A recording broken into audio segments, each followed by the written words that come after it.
Assalamualaikum warahmatullahi wabarakatuh. Pada pertemuan kali ini kita akan membahas metode perhitungan pendapatan nasional. Sebelum ke materi, kita harus tahu untuk apa sih kita mempelajari metode perhitungan pendapatan nasional itu. Salah satunya yaitu untuk mengevaluasi ekonomi suatu negara. Selanjutnya bisa juga untuk menjadi dasar penentuan kinerja sumber daya manusianya, dan juga untuk mengatur produktivitas suatu negara. Dipergunakan pula untuk dasar penentuan kebijakan ekonomi ke depannya. Jadi ketika kita sudah mengetahui bagaimana pendapatan nasional tahun ini, kemudian tahun sebelumnya lagi, kita bisa menentukan atau memproduksi bagaimana komposisi tahun-tahun ke depan. Jadi kita bisa menambahkan sektor-sektor mana yang lemah, sektor-sektor mana yang kuat untuk kita perbaiki ke depannya. Terdapat 3 cara untuk menghitung besarnya pendapatan nasional suatu negara, yaitu yang pertama, pendekatan produksi, yang kedua, pendekatan pendapatan, dan yang ketiga, pendekatan pengeluaran. Yang pertama, kita akan membahas metode perhitungan pendapatan nasional dengan pendekatan industri. Pendekatan industri ini menjumlahkan nilai tambah seluruh sektor dalam satu periode.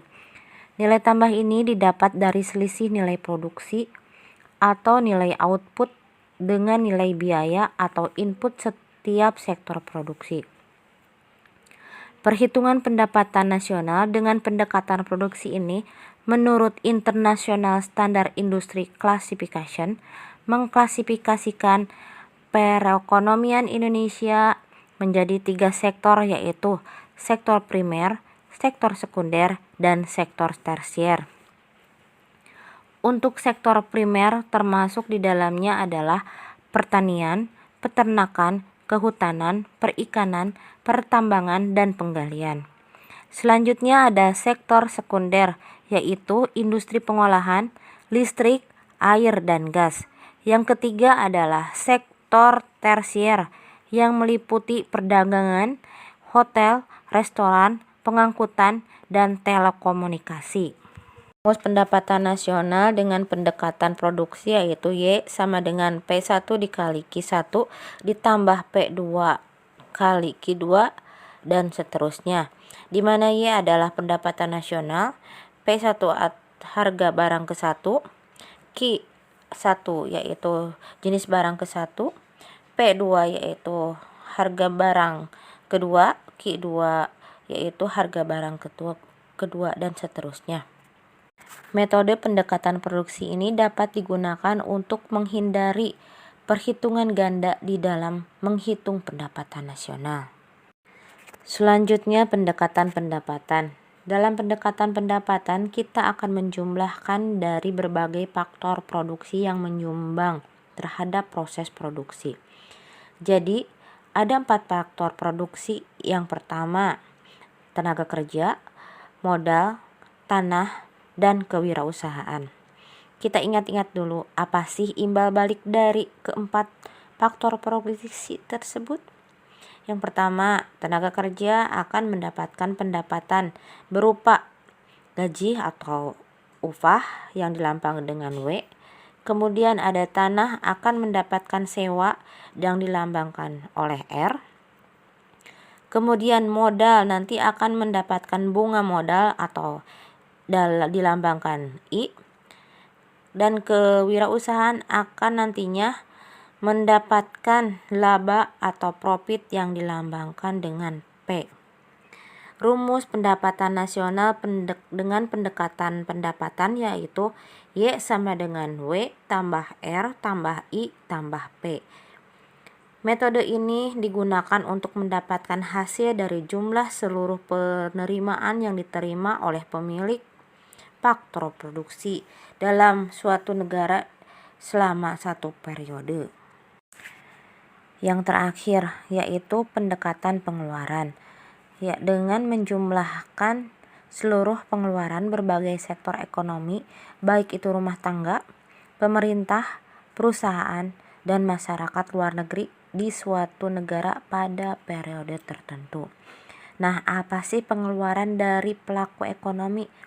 Yang pertama, pengeluaran untuk konsumsi.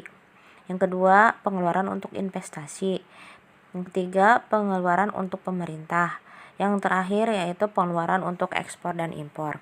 Sehingga rumusnya adalah Y sama dengan C tambah I tambah G tambah X kurangi M dalam kurung.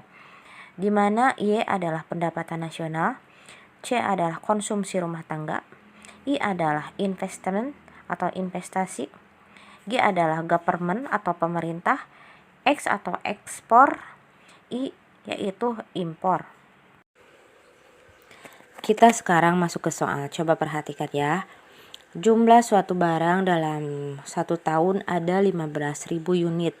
Berarti masuknya ke kuantitas. Kemudian harga barang per unit adalah 500.000.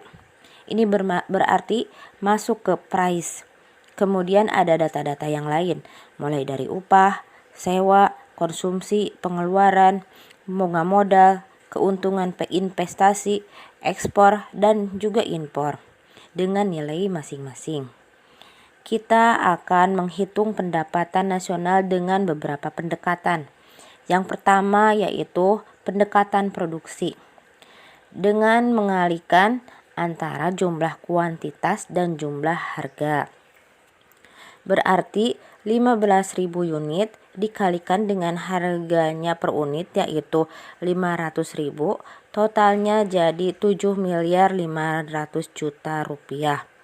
Selanjutnya pendapatan. Tadi rumusnya adalah WRIP.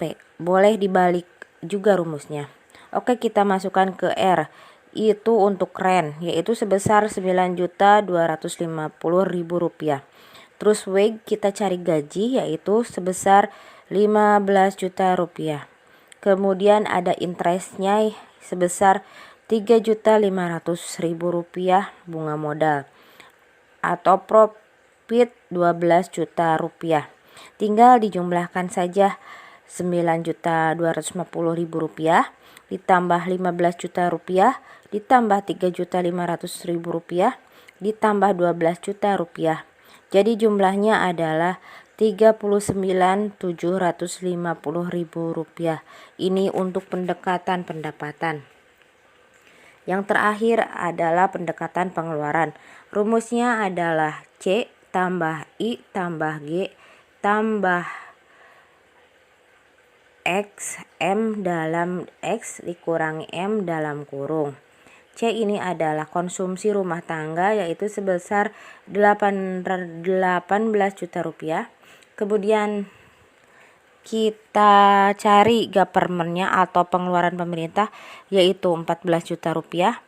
Kita masukkan selanjutnya investasi yaitu 4.500.000 rupiah. Kemudian kita selisihkan antara ekspor dan impor 12.500.000 rupiah dikurangi 7.250.000 rupiah.